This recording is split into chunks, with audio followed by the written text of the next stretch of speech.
Hello and welcome back to the Cover Drive podcast. We are back today with another special episode with two very special guests to be discussing the Pakistan and West Indies series that recently concluded in the heat of Multan. Pakistan obviously coming away with the clean sweep.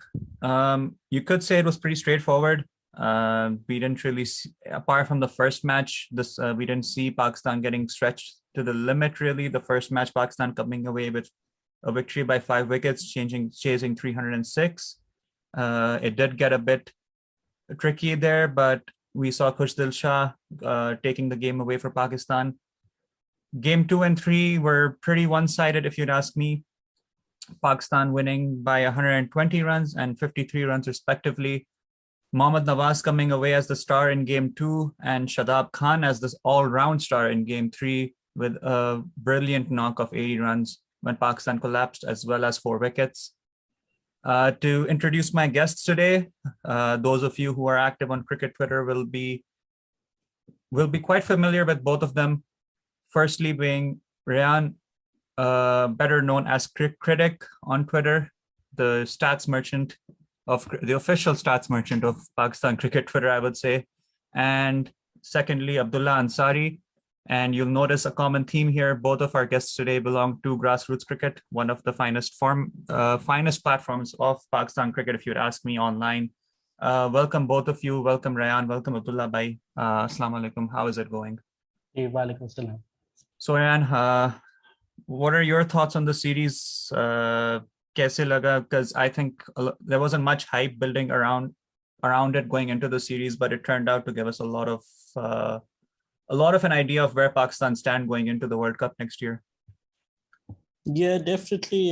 The series, nobody really expected much of a contest, especially with Lewis and Hetmeyer, etc. missing. But yeah, it was a good, we finally got some one-day matches, and it was good to see how the team is thinking about how they're going to approach the World Cup and everything. 100%. Abdullah Bhai, how's it going? It's going well. I think as for the series, I think there's been a lot of pessimism about it, and people are rehashing much of the same arguments that have been discussed over the past few months about the ODI side. But personally, I think it was good for the trio of Khushdil, Nawaz and Shadab to be the 3 match winners. And I think that we definitely made some progress. Definitely. And I think obviously jo hum log baat kar rahe the rehashed arguments ki, we're going to come back to that eventually. So I'll start off with a not so rehashed argument, but an argument that really shouldn't be happening. Obviously, Fakhar didn't have a great series this time around. And you'd think Fakhar Zaman would be immune from selection calls from the fan base, lekin idhar to koi immune nahi hota hai. We're seeing already some calls that he needs to be replaced by Abdullah Shafiq or Shan Masood in the next series. Now, we even saw some very interesting sample sizes being used jidhar ever since Fakhar Zaman's 194 wala ek naya filter aa gaya.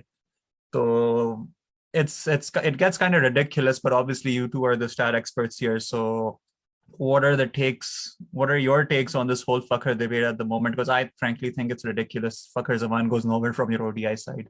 Yeah, I mean, it's pretty ridiculous. It's actually funny that we're recording this episode on the 5th anniversary of the Champions Trophy final, in which Fakhar obviously scored that century. And I mean, I don't know how the fan base can still doubt the guy after Jitna he's performed year in and year out. There just isn't enough patience with players with how Fakhar plays.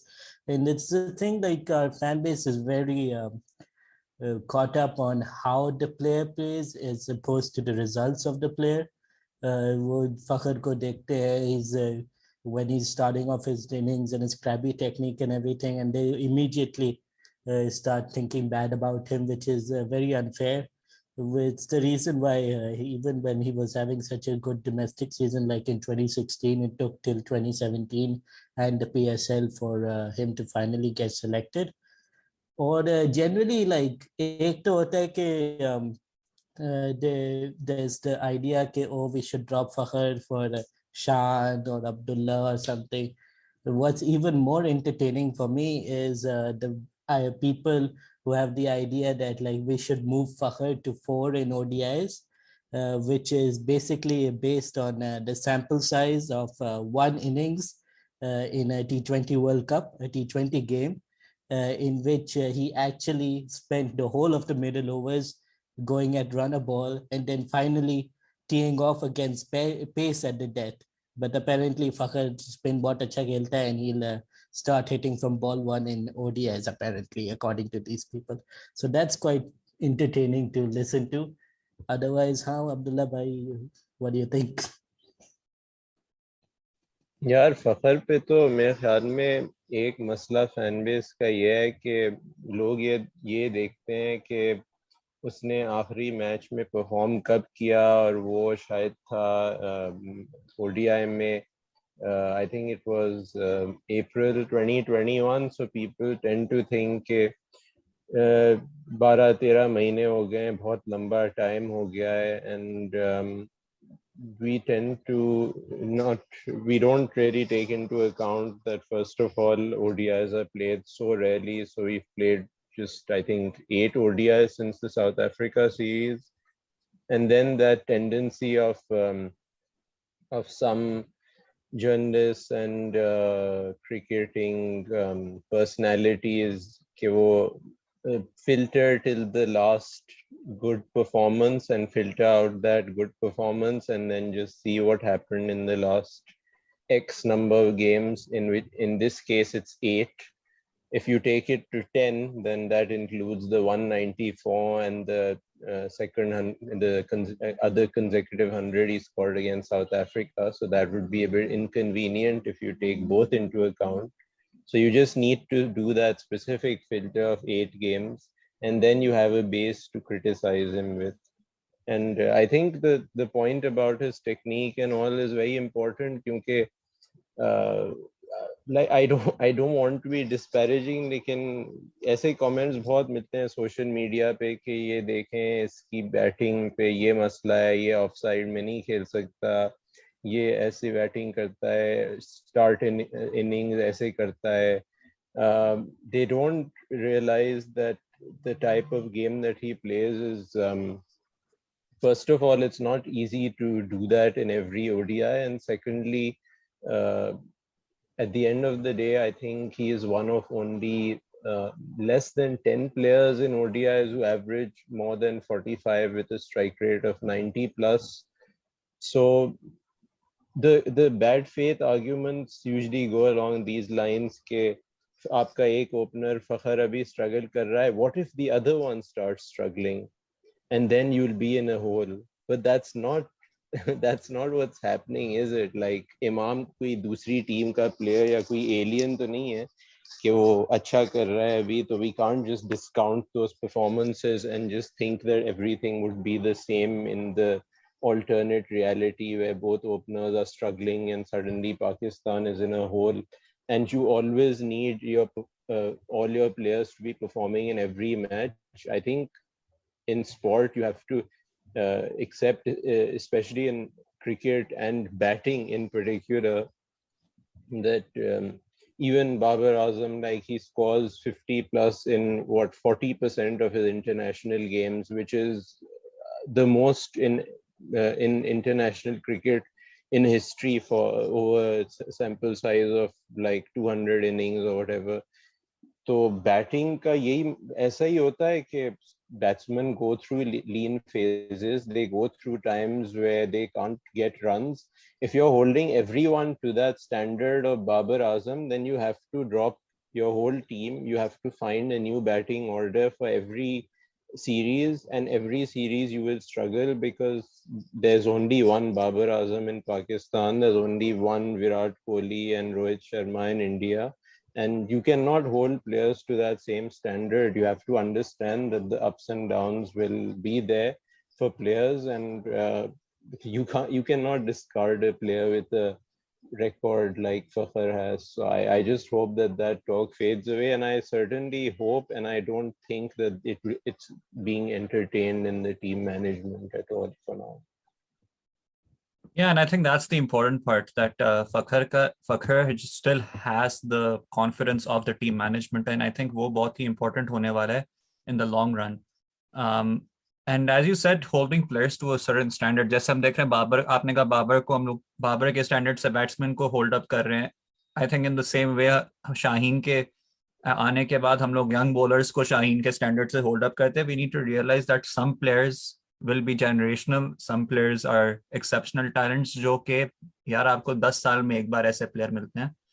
And coming back to Fakhar, it's I think कि again the चलें by he might be struggling right now, but if when we talk about bona fide big match players in Pakistan, आपके दिमाग में शायद 4-5 नाम आएंगे और उनमें से एक होगा फखर जमान. बिकॉज जब भी एक बार हमने देखा है फखर की जितनी career, the whatever sample size we have in front of us, जितनी बार उसने किसी एक हमें एक बड़े मैच में एक बड़ी परफॉर्मेंस चाहिए हो, Fakhar is the one who has more और less come forward with it. तो frankly again as we said, हम लोग को, हमारी फैन बेस को, हमारे जर्नलिस्ट को sometimes we just need a scapegoat of some sort, and अभी currently फखर मिला हुआ है. And I think to compound that, obviously it's a bit of a blessing, which is we have so many opening options for the first time in ODIs I can ever remember. In the 2013s, I remember having the likes of Imran Farhat, Nasir Jamshed, और उनके backups होते थे कोई खुरम मंजूर etcetera etcetera. तो we're spoiled for choice right now, but also we don't need to use that choice. But हमें बस नए players debut कराने का बड़ा शौक है. तो what can you say about that at the end of the day, right? Speaking of scapegoats, coming on to Hasan Ali, everyone's favorite scapegoat for the last 8 to 9 months. I think we all agree that it's long overdue that Hassan needed to be asked to sit out of the white ball squad for Pakistan, जो कि हो नहीं रहा है, and I don't think होने वाला है, because it's clear that Babar trusts him a lot. Now, I think the debate here is Babar's trust misplaced? Is it doing more harm than good? I think Hassan Ali ke saath, in my view, it's not so much about the trust that Babar has in him. I think it's more about hoping that he can get back to the 2017 and 2018 level, because one thing that people underrate a lot is that Pakistan's entire bowling attack right now, especially in ODIs, is formed around basically very young and inexperienced bowlers like Shaheen. For all of his performances and everything, he's still 22, and fine, he's leading the attack really well.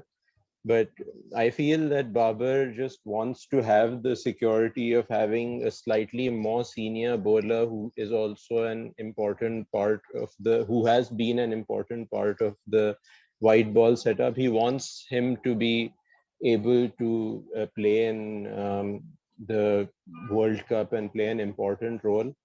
Lekin at the same time, I'm sure that if first of all, obviously he's been struggling, and his performances are not really, it's not so much about the performances even, it's about the way that he's bowling. आपको पता चल जाता है कि उससे सही तरह से अभी नहीं हो रहा. Like in the ODIs, you can see he's trying 10 different things and he's not being able to succeed with any of them. First of all, he's getting the new ball, which is something that he has not, like I remember in certain seasons of the PSL where he bowled really well with the new ball, but he hasn't done it, I think, enough in his career to be able to consistently succeed with it, and that's why we often see him struggling with the new ball. और वो फिर दूसरा the masla जो है, which I think we'll discuss later about the team composition, especially with the bowling lineup. But just specific to Hassan, I think that what Babar is hoping is that he has a senior bowler to rely on going into the World Cup, because otherwise, if Hassan does not succeed, then he will have to rely on Shaheen, and besides that, all of the bowlers are basically either very young or very inexperienced, including Dahani, Naseem, Wasim Jr., and all of these other pacers who obviously they have good ceilings and they have great potential. लेकिन एक captain के लिए I think as fans we always disregard the importance of experience, but generally captains like to have players who they can rely on a bit and who can do a job for them. But again, if Hassan isn't able to do that, then I think Babar will be in a situation where he will be forced to get out of that comfort zone and rely on other players a bit more. So basically, I completely agree with everything that Abdullah Bhai said. Babar prefers Hassan because he wants a bit more experience in that ODI bowling lineup, especially like Apka, the only guy who's over 25 apart from Hassan is Haris Rauf. And usne bhi abhi, like he was playing 10 tape ball cricket like 5 years ago. So you can't even call that experience. So इसलिए वो definitely Babar prefers Hassan to be around, लेकिन देखना पड़ेगा अब कि क्या उसकी form रहती है going up to the World Cup. And I think the experience argument, चलो granted समझ आ रहा है कि क्यों वो lean कर रहा है हसन की तरफ. And as you guys said, the collective ODI experience in the squad is not great. तो आपको I mean, I'm obviously we are all advocates for youngsters getting their chances, but आपको थोड़ा experience भी चाहिए होता है इस format में. But now the thing is कि I believe Hassan अगर out of form है भी, we don't really have a good backup for him. Like अगर हम देखें हारिस हो गया, वसीम जूनियर हो गया, दहानी हो गया, none of these guys are new ball bowlers. And I think that's what Abdullah Bhai was also alluding to when he said that composition of the bowling attack is quite off. So do you guys see Naseem Shah making his way into the mix before the World Cup? क्योंकि अगर आप मुझे पूछें तो बहुत ही एक outside chance है. I don't really see it happening. The only way it happens according to me is अगर नसीम T20 स्क्वाड में आ जाए, let's say by the Asia Cup or by the T20 World Cup, उधर वो अच्छा कर ले, and then by virtue of our format mixing gene वो ODI squad में आ जाएगा. Other than that, I don't think they have Naseem in their plans as of now. So wouldn't you guys say that's a huge concern कि हम लोग as Shaheen के अलावा we don't really have a proper new ball bowler in this team? I think that for the ODI World Cup, considering that it's in October next year, I still think that there is a possibility that he could be integrated into the setup at some point. But it is true that time is running out. We have, I think, 11 ODIs scheduled now until April, May. And then I'm not sure FTP mein kya hoga. I think they might arrange maybe between that period and the World Cup. Hopefully, they will arrange a couple of ODI series, so that we have more preparation. But obviously, if they do want to include him, then it's getting pretty late. Like, you don't want to go in with a completely new bowler into the World Cup, but then again, Pakistan thrives on pulling stunts like that. So maybe that's what we'll see Naseem debuting in the World Cup and doing well. As for whether he can be a good new ball bowler, I think उसने PSL में काफी दिखाया है, and he's not like, again, he's going, if people hold him to the Shaheen standard, like I have seen some people saying that he can be the same right-handed version of Shaheen, and he will the two will just knock over ODI top orders for fun, and we will romp our way to the World Cup. I think if you're holding him to that standard, then you may have to be disappointed, because Shaheen is a special bowler and you should not hold anyone to that standard. But I do think he can be a good new ball option, and he has done it enough times. And plus, of course, the alternatives are not very inspiring at this point, with most of the other guys more comfortable with the old ball. So yeah. So basically, like Naseem Kapura, the hype around him when he was like 16 years old or 17 years old. Sir Naseem का hype यही था कि like he was fast, लेकिन चले बहुत आपके जो होते पाकिस्तानी पेसर्स थे fast. Naseem का था कि he had like very good control, like he could ball in that channel जो आपका perfect off stump channel होता है, and that's the reason like why he averaged 16 in that graveyard of a Qaid-e-Azam Trophy season and Musa averaged 50 is because he had that control plus the pace. अब वो जो उनका थोड़ा सा action के साथ उन्होंने किया था which I think they had to do क्योंकि it was clearly taking a toll on his body, but because they like fiddle with the action a bit उसका थोड़ा सा control चला गया था, and which is why he like became normal again, like a normal 17-year-old 140 plus pacer. लेकिन हाँ slowly and gradually he's grown into that action too, or now we're truly seeing like what he could do eventually आगे जाकर. Obviously we have to be like really tempering our expectations. In the end it's just a 19-year-old kid who is still very injury prone, so we shouldn't be holding all our hopes to him. लेकिन मसला आपका यही है because like the new ball options in your country as of now are so limited that the 19-year-old kid is your best option as of now. As for like if he's in their plans or not, I don't really think he's at all in their ODI plans. Like I've not seen him called up for any ODI camps or anything like that. T20 plans में थोड़ा बहुत हो, and yeah, then we just hope for format mixing and they'll play him क्योंकि वरना तो like the Pakistan Cup is barely used as a basis of selection, and it shouldn't be really because the quality of cricket isn't that great over there, and he hasn't played many list A games specifically. So ऐसे भी है कि like if you ask a selector कि why aren't you selecting him in 50 overs, like he'll be like वो उसने तो खेले ही नहीं 50 over games, तो हम कैसे select करें. But generally like you just hope that they select him in T20s and then they'll see what he can do and think him over. That's our best option. Love how we are relying on format mixing. वैसे तो हमें गुस्सा आता है, but situation he unfortunately ऐसा है.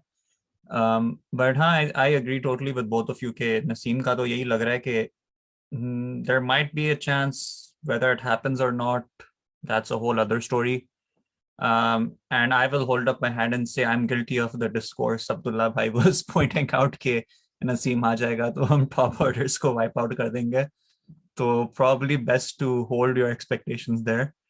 But yeah, moving on with the bowling attack. How are you guys seeing Shadab and Nawaz's pairing going ahead into India? Because Nawaz ke upar काफी pressure tha from some quarters, especially apparently he hadn't done enough in international cricket before this series, despite the fact that he only made his comeback to the Pakistan team around the start of last year. So again, not a huge sample size to go off, but we do expect instant results as a fan base at times.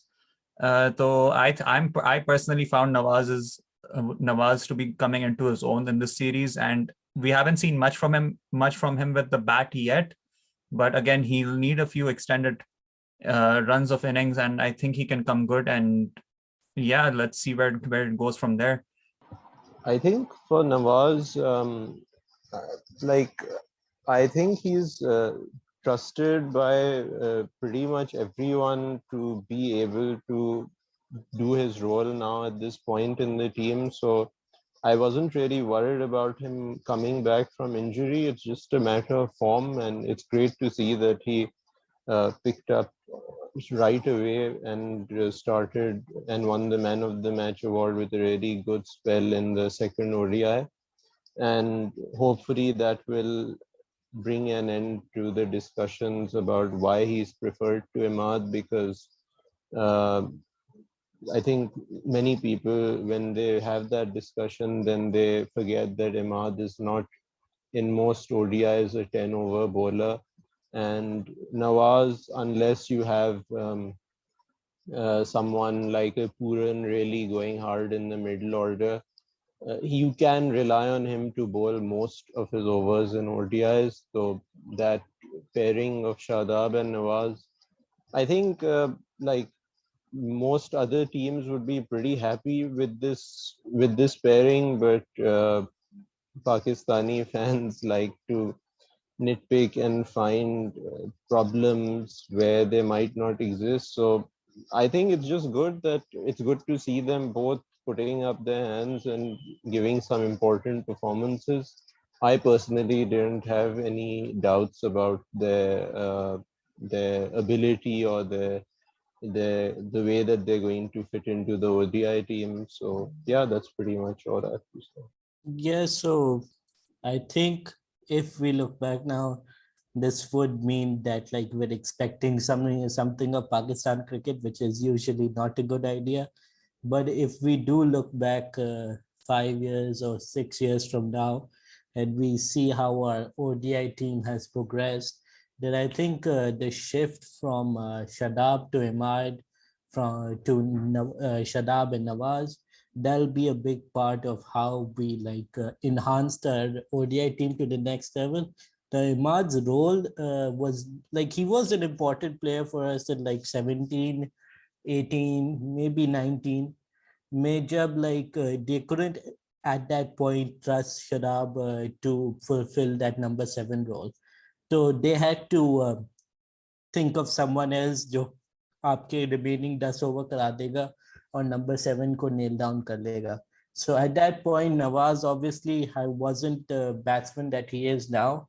So he couldn't nail that down. So they went with Imad. And that is fair enough. At that point, you had Hafiz too. So Imad and Hafiz sharing 10 overs isn't a terrible thing. Most ODI sides, even today, you look at Australia, and Australia have Maxwell, Stoinis, and Marsh sharing 10 overs.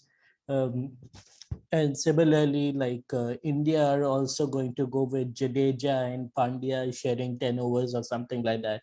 So that is like a thing most ODI sides do कि 10 over किसी or like multiple all-rounders से निकाल देते हैं, because you know there is a lull in ODIs and most teams allow that to happen.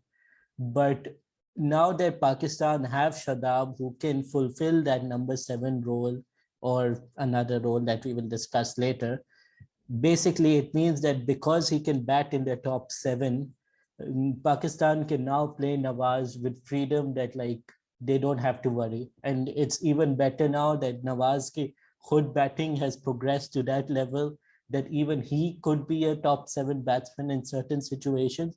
So that gives you immense batting depth, and that's not even considering कि आपके Shaheen Waheen ने भी batting शुरू कर दी है. So that like I understand, like I respect Imad के उसने जो role fulfill किया था, but as of now the team has moved past its use for him because these two have this enhanced their game to such a level, and it's actually very surprising. आप Pakistan cricket में नहीं देखते हैं कि players ने ऐसे अपने आप को improve कर लिया है कि they're fulfilling different roles in the team. Usually they just diminish. So बहुत अच्छी बात है, and we were hoping for the best, and now let's see how Pakistan cricket messes up this time.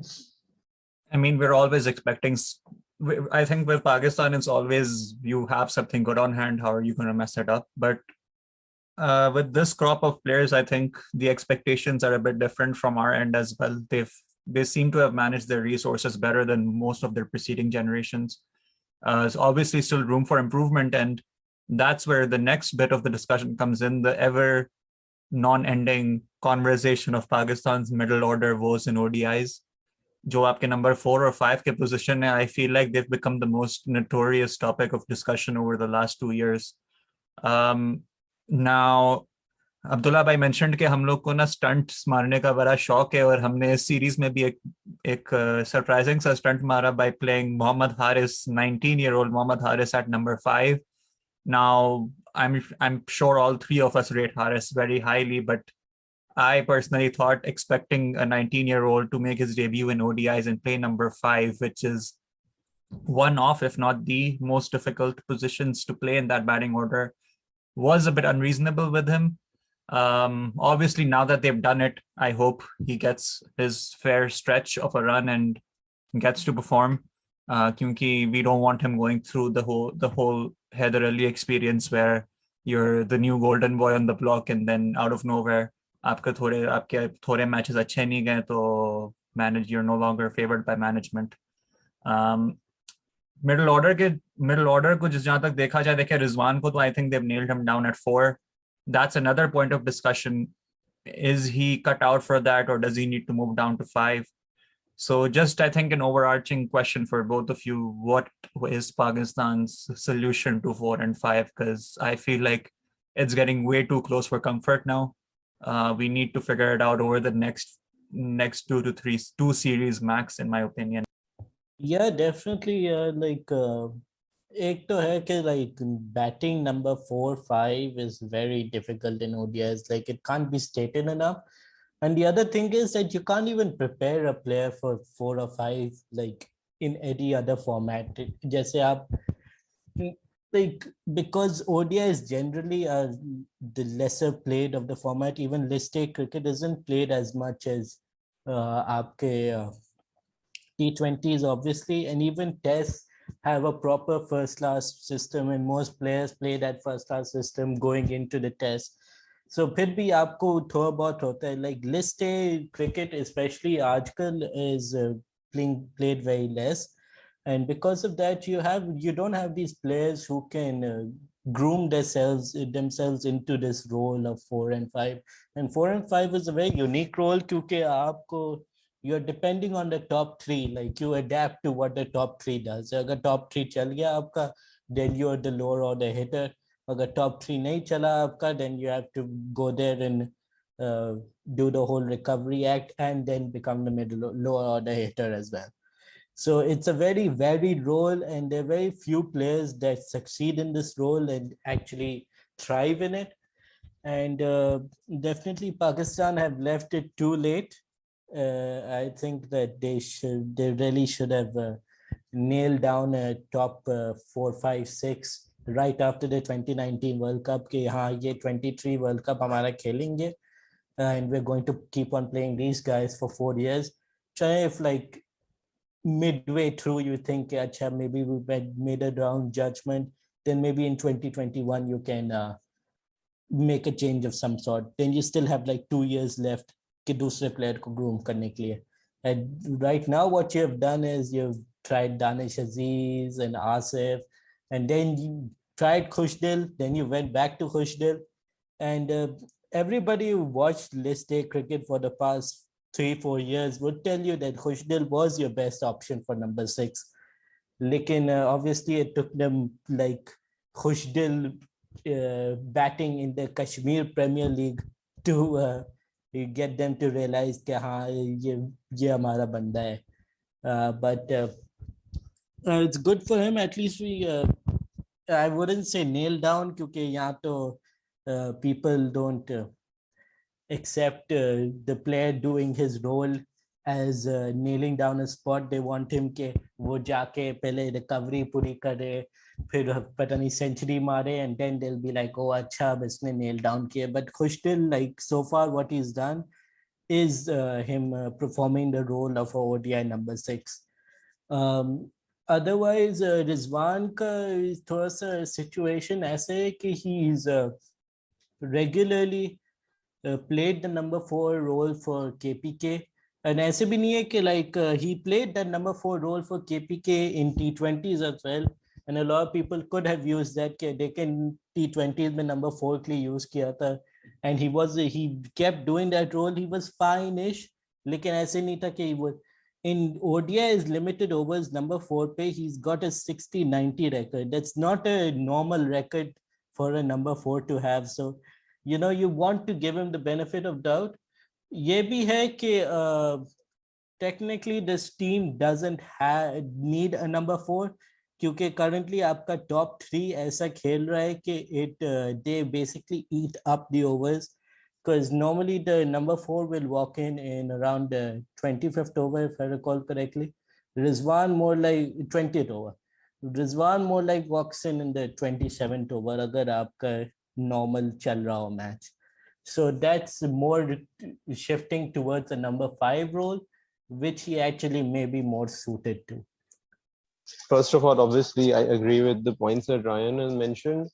As for the personnel, I think Rizwan के बारे में जो भी position वो settle करेंगे उसके लिए, I just get the feeling that Rizwan is the type of guy that when the World Cup comes around, he will figure out what he needs to do in the situations. He's the type of guy that the Babar will be relying on now, and the talk that some people were actually discussing whether Haris is being played because they're considering dropping Rizwan. I think that is the most ludicrous discussion that you can be having, because I would be very shocked if Rizwan is, even if he scores ducks for the next 5 ODIs, I would be shocked if he's dropped. He's an integral part of the team, and obviously Babar and Shadab, the vice captain and vice captain, they value him a lot, and that's not just in terms of his batting, but in terms of what he brings to the table as a leader within the team as well. So the main thing is, I think now with Khushdil, Babar has indicated that he's comfortable with Khushdil in the middle order. So I don't think that there will be too many changes going on there. I think that they're going to persist with him, even though people still have their apprehensions. I see some, like, if you follow social media, you see all sorts of comments, and I see a lot of people doubting that idea. All sorts of other theories are floated around. So it's mainly the one spot in the batting order that is left, and for that, when वो जो बांग्लादेश का एक T20 हुआ था, I think it was towards the end of last year, where Iftihar went in and he didn't finish the match, and Babar was really angry at what had happened then. So at that point, I got the feeling that maybe Babar doesn't trust him so much, or he doesn't have so much faith in Iftihar. I was thinking that maybe he'll get a longer run to try and settle into that middle order, but it looks like that plan has been shelved, and Iftihar will strictly be a backup. And that is fair enough. Like, if I was building the team in 2019, then I would have also had apprehensions over him in the middle order, considering not just his scoring rate against spin, but the fact that he struggles to handle leg spin quite often. So with Iftihar, I just think I just feel sorry for him, because he has such an incredible record in the middle order in Pakistan list A cricket, and actually worldwide, among all players, his record in the middle order is quite phenomenal compared to anyone. But just the circumstances of the top 3 and Rizwan and Khushdil having become important members of the middle order makes it unlikely for him. But still, he does have a chance. I think that the Haris plan was it wasn't a bad idea, but like you guys said, it's probably a bit too early for him, especially for such an important role as the ODI number 4 or 5. Maybe it could be a bit simpler for him if you tell him to bat at number 4 and give him the security of Rizwan behind him, and tell him to play within himself a bit, like, because from what I've seen of Haris, he's always like he has the intent that people cry out for from Pakistani batsmen, but he has it in all situations, in all circumstances. He, if he feels that he can go after a ball, then he's going to go after it. But maybe you can temper that a little bit, especially in ODIs, and but it's a big ask for a 19-year-old to try to mold him into an ideal middle order batsman. But if they feel that he's the answer, then I think he will probably get a few games at least anyway. But I'm not sure who is the next one in this musical chairs that they're doing with the middle order. But I hope that it would be amazing if he can somehow nail down his spot, because just from the skills that he has, I think he's a very good batsman for the middle order. It's just that I feel that this World Cup would probably be too early for him. But if he can nail down that spot, then well and good. And I also get the feeling that, like Ryan mentioned, that वो जो आपका 4 and 5 का entry point है वो Pakistan team में थोड़ा delayed है because of the respective world number 1 and 2 ODI batsmen being there. So in that case, you can perhaps give room to that one batsman in the middle order who's struggling now. Okay, Rizwan is struggling, but you hope that he will not be struggling. You hope that he'll find his feet for the World Cup. And then with Shadab and Nawaz down the order, I think that they are fairly comfortable with the position that they're in with the middle order, and that's why they're willing to give Haris a few games. And maybe if that doesn't work out, then they'll just go back to Iftikhar.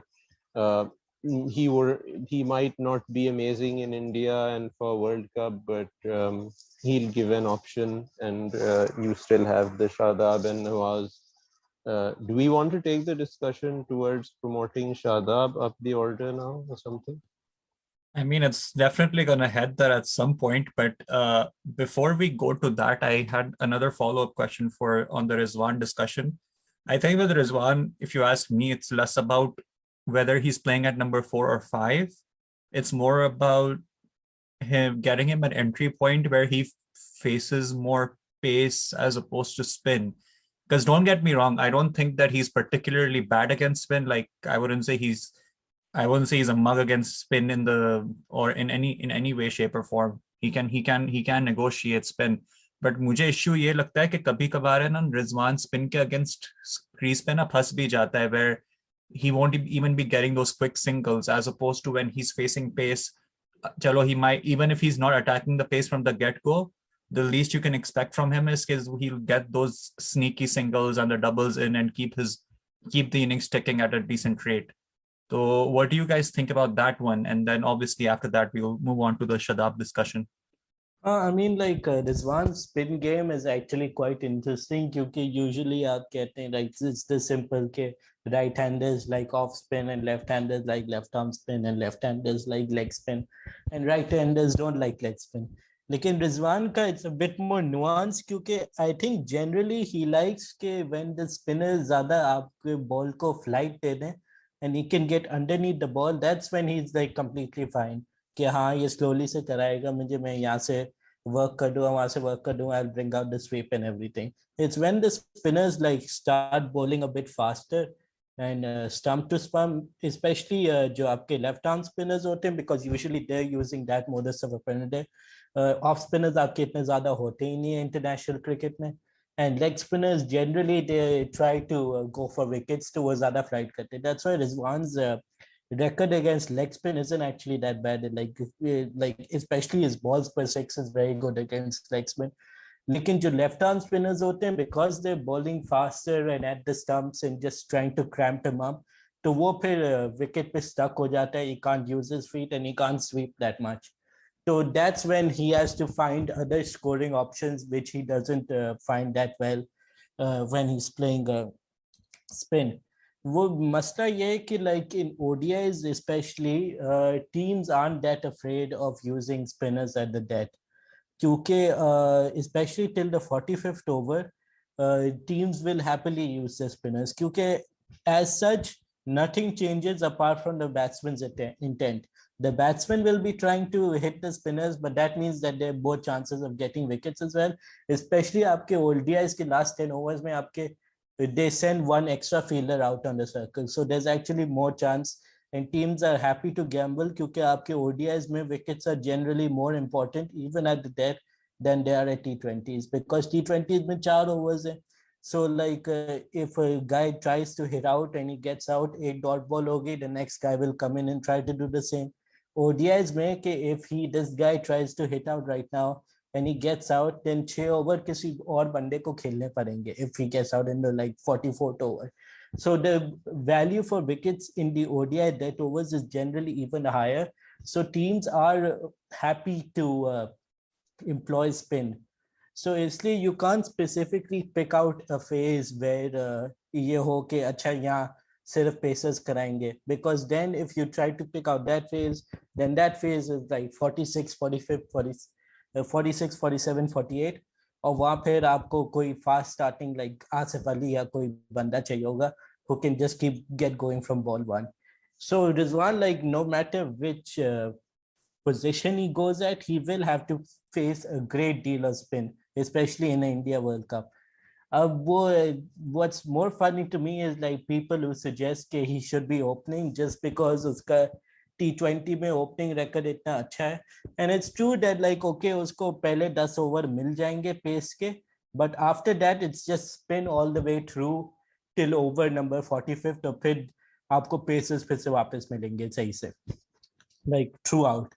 So it just क्योंकि T20s में रिजवान का okay, his power play is decent, but in the middle overs he's very he takes his back seat and lets the other batsmen go after it. He obviously वो try to cut that because Rizwan's intent is never a problem, लेकिन he can't attack spin in the same way, तो उसका वो spin के run rate like in T20s in the middle overs will be like 7 and over, to ODIs may will be 5 and over, which is not what you want from your opener, क्योंकि generally आपको ODI openers के साथ especially क्या चाहिए होता है कि वो set हो जाए and then they start attacking spin, क्योंकि especially ये इमाम और ये फखर does this a lot कि he gets set in the power play.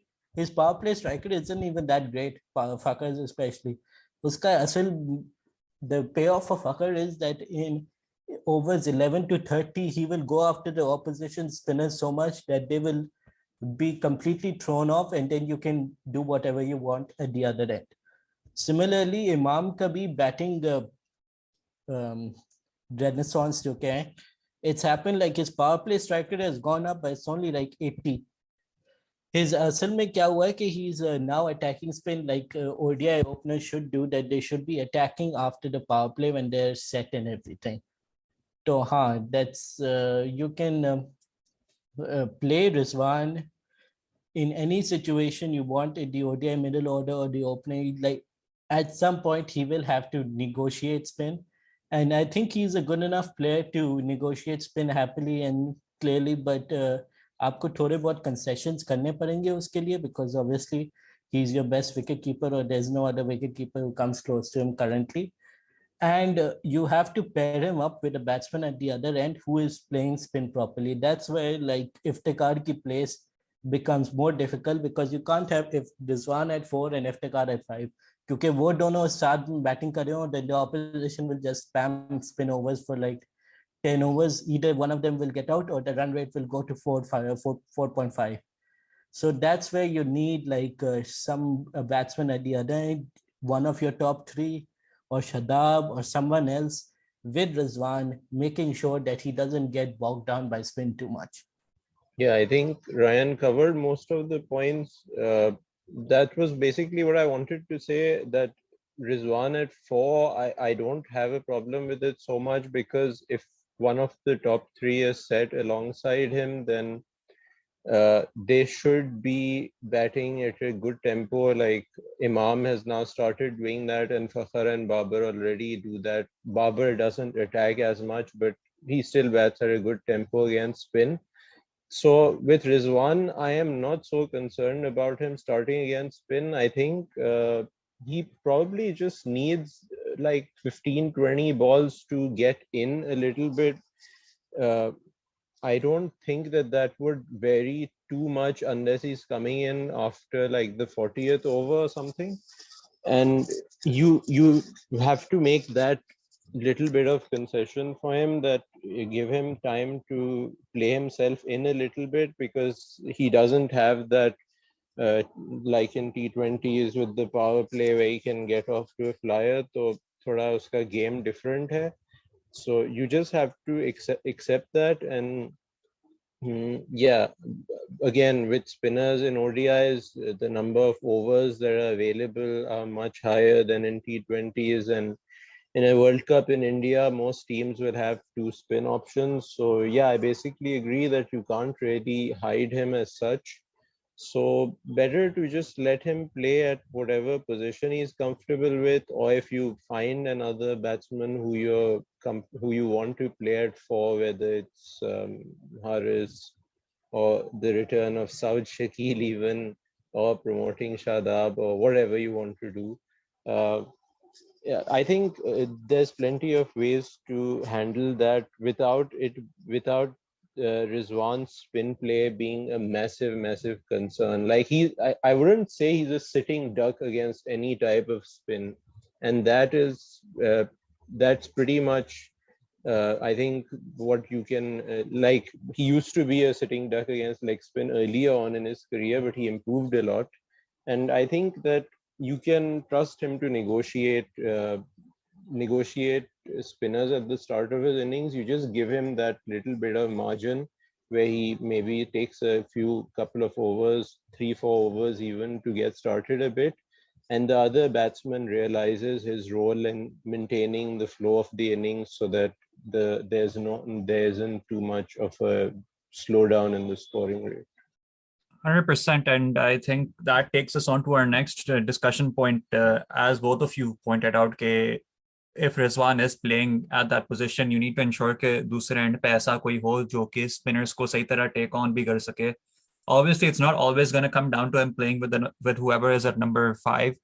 But let's imagine if Babar is still batting or Fakhar is still batting, so that's a whole other equation. Lekin, again, you need to be preparing for the worst possible scenario every time. In that situation, when we look at players who can take on spin, who are already in the 11, I think सबसे obvious option हो जाता है Shadab Khan का, and we saw him come into his own this series. Obviously, he's come into his own long before when you look at PSL and other series. इससे पहले भी जब he's played a few cameos for Pakistan, but I think this was probably one of his most mature knocks in his ODI career, coming in at a point where Pakistan was really struggling and ending his knock at a strike rate of above 100, which I thought was quite remarkable considering the situation he came in at. And we saw him take on the spinners. उसने Pacers को भी काफी decently attack किया था. So do you guys think it's time that Shadab Khan gets pushed up that order, plays at number 4, plays at number 5, because for the purposes of our discussion, Rizwan is at number 4. I personally think it's the most obvious solution. Whether it happens or not is a whole other discussion, and that's where I'm going to hand it over to you guys, because I think Babar still prefers having him as a buffer lower down the order. Agar kuch for a situation where things are going south, he can just bring him up the order and get him to stabilize. But other than that, I still don't think they're gonna play him anywhere above 6 yet. Raiyan, what's your take on it? Yeah, so I actually have like a different take from like this. See, I don't want to make Shadab our permanent number 5 as of now. Because like I'm of the opinion कि जो आपके ODI के number 1 through 6 होने चाहिए, they should all have the ability to obviously उसमें है, but have the experience of like hitting multiple hundreds. वो obviously experience के साथ आएगा. Obviously I can't discount him for that, but like as of now I would prefer to have him as either your rescuer at number 7 के कोई आपका collapse हो गया तो आपने कोई बात नहीं, शादाब है number 7 पे, वो बचा देगा हमको, या फिर have him as not a permanent number 5 but as a floater कि ठीक है आपका जो number 5 था who was supposed to be your spin hitter वो जल्दी out हो गया, तो आपने कहा ठीक है आपने शादाब को भेज दिया कि you do his job. So it's not putting too much responsibility on him कि अच्छा तुम्हें ही करना है, तुम आउट हो जाओगे, देन एक लाइन लग जाएगी खुशदिल Nawaz who aren't that great against spin. So I don't want that situation that you're depending on Shadab to be your only aggressor against spin in that whole middle order from 4 to 8. So that's not the situation that I want personally. I would really like if agar hum usko as this savior at number 7 or a floater you could use. I would prefer him in that role at least till the 2023 World Cup.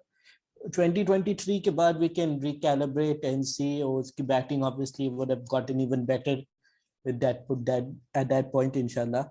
So then we can consider the number 5 position and everything, but like as of now again I feel like it'll be a bit too early to make him the permanent number 5. I don't know what do you guys think? What I think is that first of all, yeah, I don't think that is being considered, him being a permanent number 5. I don't think that they're considering that.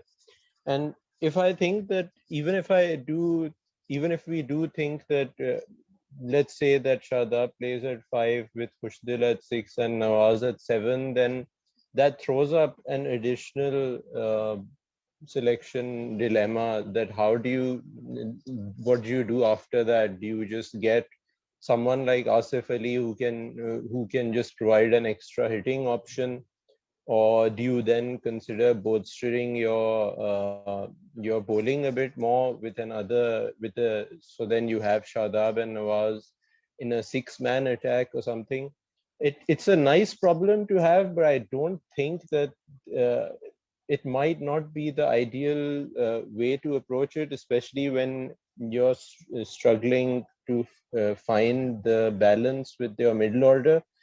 So I think that probably Babar and the team management right now would be more comfortable with utilizing him, having both him and Nawaz at 7 and 8, and hopefully using him Shadab specifically as a floater, even though I haven't seen a lot of willingness from the team to make those kind of decisions. I think एक ODI में उसने थोड़ा ऊपर खेला था, but that was, I think, in the second ODI when Khushdil came in at 8, then Shadab came in at 6, if I remember correctly. So I felt that was just more about him getting some game time, but I just feel that right now they're a bit more rigid, so I don't think that he would even be used as a floater, but I hope that they do that at least and consider using him as a floater, and then at 7 his normal role. And just before we move on, a shout out to those people who mentioned that it's his first 50 after 4 years or something or whatever, when he has played only a handful of innings and hasn't really had an opportunity to make a 50. So let's just be a bit more nuanced especially when people are like they have opinions on cricket and they shape opinions, they influence others, and then you put out something that doesn't really stand to reason. So yeah, I think just it's important to keep that aspect in mind, that Shadab hasn't really gotten the chance to face a lot of balls, whether it's in ODIs, T20s, or whatever. I think that's a very pertinent point, but obviously hum to in the Pakistani cricket experts eye, expecting Shadab to be hitting 50s every time he's facing 10 balls is the most realistic expectation on the face of this earth. But I like how both of you brought up the point about the floater, and obviously, while my preferred option is Shadab at 4, I think when I was discussing an alternative approach uh, to the middle order, which I think could actually be the better solution now that I've given it some thought. Okay, I really liked how they sorted the batting order in the second ODI, and Abdullah Bhai just brought that up. Now it could have been because of the game time, but we also saw that they promoted Nawaz up the order, and I remember Raiyan pointed out that's probably was for the left arm spin matchup against Akil Hussain. It was, I believe. Do correct me if I'm wrong, but I think it's uh, you can have your top 4 locked. You can have Imam, Fakhar, Babar, and Rizwan locked at 4. Beyond that, in a best case scenario and even in a worst case scenario, looking at how our team bats, I think between Khushdil, Nawaz, Shadab, and whoever your 4th batsman is, whether it's Mohammad Haris, whether it's Iftikhar, outside option, whether it's Haider Ali, I don't see him coming back into the ODI mix anytime soon, but obviously the inner fanboy can always hope.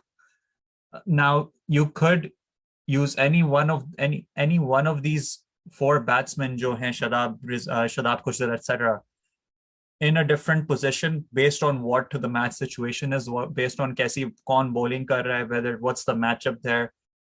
Now, to make that work, you need to have a top tier think tank, which Pakistan currently doesn't have. I'm sorry to say, but who knows? With the likes of with brains like Shadab in the dressing room, and even Shaheen and Rizwan, I would like to think that these guys have enough of a cricketing IQ between them that they can make it work. So I would be interested to know कि आप लोग का इस पे क्या take होगा. Do you think this flexibility is the long-term solution, looking at how it's going?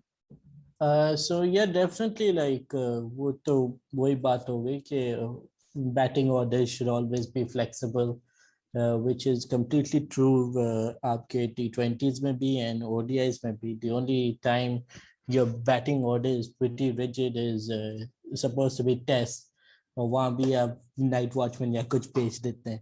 So generally you should be able to send the players according to the situation of the match and not और based on अच्छा ये बड़ा player है इसको पहले जाना पड़ेगा और फिर बाद में दूसरा छोटा प्लेयर चला जाएगा. सो या that's how it should work. अब देखते हैं. They seem to be more open to the old thinking of right hand left hand combination honi chahiye, which is a decent idea. It's sad that none of your left handers are actually competent in their left handedness. मतलब they're competent batsmen, लेकिन like I get very frustrated with our left-handers in general कि जब left arm spinner आपके सामने आए, you as a competent left-hander should be able to take him for 10-15 runs if required. Obviously you don't have to, लेकिन अगर push comes to shove, you should be able to. But like with every single one of our left-handers, I get the feeling कि नहीं ये इससे नहीं हो पाएगा. Like some of our spin hitters will have to do it. So that's a bit frustrating to me because the idea, like they're actually more open to that idea. Okay, left hand, right hand hona chahiye. I remember like even in the T20 World Cup, they promoted Imad up the order when Satner was batting. Okay, right hand, left hand hona chahiye. Imad thoda left arm spin ko maar lega ye kuch. That didn't come off. I can't recall correctly. At this point, I remember him hitting 1-4, but I'm pretty sure it was off pace. Lekin generally, like they're open to that idea, which is good. Okay, at least they're open to batting order flexibility. So maybe at some point they realize that maybe Shadab is the better option to promote against spin as opposed to a random left-hander. Lekin maybe that's a good start for them. Yeah, I think definitely, especially with Pakistan's resources, when you have batting order depth, which we probably will have with Nawaz and Shadab around, then having a flexible order would be really great, and you can enhance your batting quite a bit with it. And it is good that they're thinking about the left hand, right hand thing, but again, that has limited use. Like From what I remember, I've seen Khushdil struggling against particularly leg spin at times, and overall his numbers against spin aren't amazing, even though I do remember he has attacked left arm spin on a few occasions, but most of the time he plays within himself. And then that discussion that the point that Ryan mentioned earlier about Rizwan's method of batting against spin, that actually applies to some of the other batsmen as well, like the way Fakhar handles spin, where you see him often hitting. When Fakhar hits sixes against leg spin, for example, it often transpires that the ball that he's hitting for six is a googly. And similarly, he has quite a good record against away spin in terms of his strike rate in T20 specifically, I remember at least. So it is interesting that Pakistan has these quirky batsmen, and maybe it can somehow play to our advantage. Even Shadab, like recently, he's been taking on left arm spin quite a lot. If I just from memory, I remember him going after left arm spin on quite a few occasions when I was thinking, "Ki ye kya kar raha hai?" and he took it on successfully. So hopefully they do get more open to that idea of facing of having Shadab face like first of all, we don't know who the the strong batsman against spin will be. I suppose they're hoping Haris can do that at this point, but hopefully they are more open to promoting Shadab up the order like we discussed earlier. Definitely agreed there. And we are coming up on time now, so I'm gonna transition on to our last discussion point, which is, I would say, pretty general, pretty general discussion on the overall brand of cricket we saw from Pakistan from a batting perspective. The series, obviously, I think पिछले साल heading into that and heading into this year into the Australian series, हमारा एक बहुत बड़ा issue ये होता था power play का. While there was a bit of improvement there, I still think there's a bit of a ways to go there. Uh, then on the flip side, when we're doing well in the power play, we do find ourselves getting stuck in the middle overs. So, how did you guys find Pakistan's approach? Where do you guys think the gaps are? Where do you guys think we have improved? And is there reason for optimism heading into the next few series and obviously into the World Cup next year? I think there are some signs, some good signs, especially with Imam playing a more proactive role in the power play. I'm not so. I don't think that the power players in the West Indies series were of particular concern because clearly the Multan pitch was a little bit. It wasn't exactly like the matches that we saw against Australia, for example, where there were 350 chased and all that. So I think maybe the power play issue is more so because of Fakhar struggling at this point rather than anything else. So inshallah, when he's back in form, then that should normalize a bit. But Pakistan as such, we're never going to be the England type team that go really hard in the power plays. And I think it's okay. Like we have to come to that realization that Pakistan cannot compete in that sense, and we don't necessarily have to either, because when it comes to England, they have to they you can almost think of it like they do that anyway because that's the brand of cricket that they play, but they also have to go pretty hard at times because of the bowling attack, which is weaker now in the World Cup. They had obviously Archer and others available, and that's why they were able to win the World Cup because they sorted that out. But I think I'm pretty comfortable with the progress that we're making, because the one issue that I think we all felt was Imam batting really very slow at the start, and now he's starting to rotate a bit more, and he's just being a bit more proactive. And it was interesting to see in one of the post-match interviews where he mentioned that Babar and him had been talking about this quite a lot, and how they can transition more pressure onto the opposition. And clearly, whatever training they did, whether it's the work on the fitness, which he also mentioned that he's lost weight, and they've clearly all been working very hard on it. So a hard-working team with set goals. They understand that they have, when everyone is available and going into the World Cup, they will have a fairly solid bowling attack if they can especially figure out the new ball issue. And then with the batting, you're not going to be aiming for 350 or plus like England, but you can aim for 300 with the personnel that you have available on most tracks and conditions. So I think that the brand of cricket that we're playing, I'm happy with the way that they're approaching it. And I think that the progress that has been made is primarily with Imam, and that should be very encouraging. And once the other blocks start falling into place, it's good. Obviously, we shouldn't get ahead of ourselves. I know some people have started anointing us as the favorites, and some Pakistan fans already feel that we have that winning the World Cup is a foregone conclusion. But let's just hope that inshallah we can put up a good display and just do well there, and hopefully get some momentum before the World Cup as well. Yeah, definitely agree with everything Abdullah Bhai said. As for brand of cricket, I mean, like I have a running joke with a friend.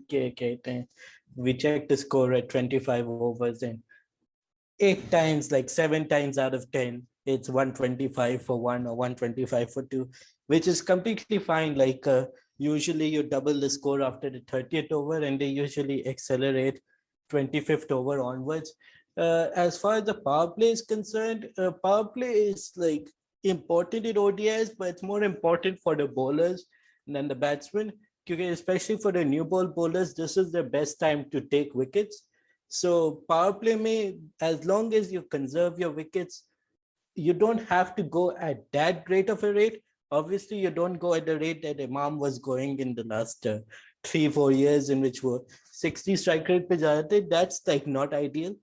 But generally, most teams are happy to be 45 for no loss or 50 for no loss after the power play. That's England's brand of cricket, that they're aiming for 70 in the power play or something like that, which is fine. Like in ODIs, generally, you can make up those extra 10, 20 runs you lose being conservative in the power play. T20s, you can't make up those 10, 20 runs, because ultimately, like in T20s, the power play is 6 overs out of 20. In ODIs, the power play is 10 overs out of 50. You have more chances of making up the 20 runs you lost in the 10 overs out of 50 than you have in losing the 20 runs you've lost in the 6 overs out of 20, if you're getting what I mean.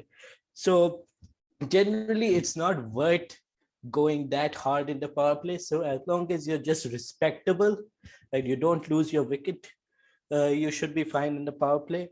Otherwise, like I have one final request from the Pakistan selection team, like please give Agha Salman a chance. I don't even know whether he'll do well. I have no idea. But if somebody scores 900 runs at a strike rate of 75 in a first class season, I think एक दो game to मिलनी चाहिए बेचारे को. And generally is pretty good against spin. Like, and that's just being biased because I like to watch him play.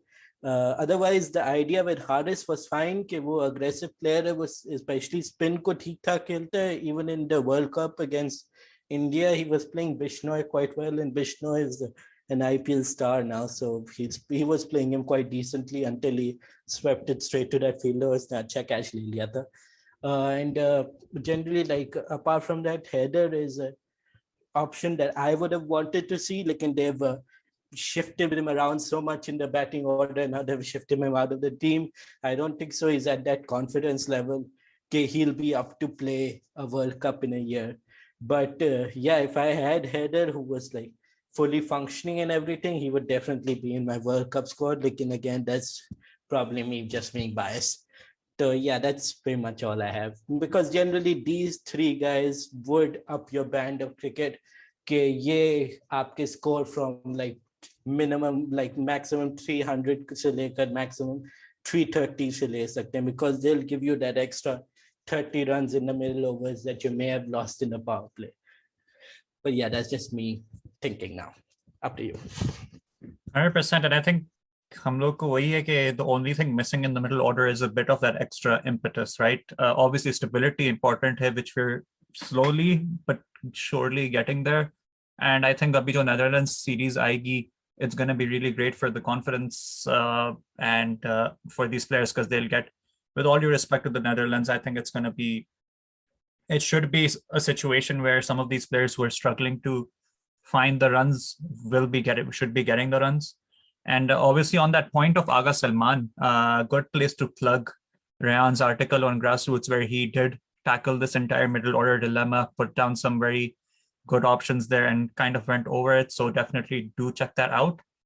And with that, I will be bringing the episode to an end. Raiyan and Abdullah bhai, it's been a pleasure talking to you guys, and would love to have you guys on again for soon, hopefully whenever this ODI team gives us something else to talk about in a few months' time. And do follow both Raiyan and Abdullah bhai on Twitter. I will be linking their accounts in the description. Subscribe to the channel. Follow me on Twitter at Cover Drive Crick. I will be linking myself in the description as well. And I will see you all again very soon. Take care. Allah Hafiz.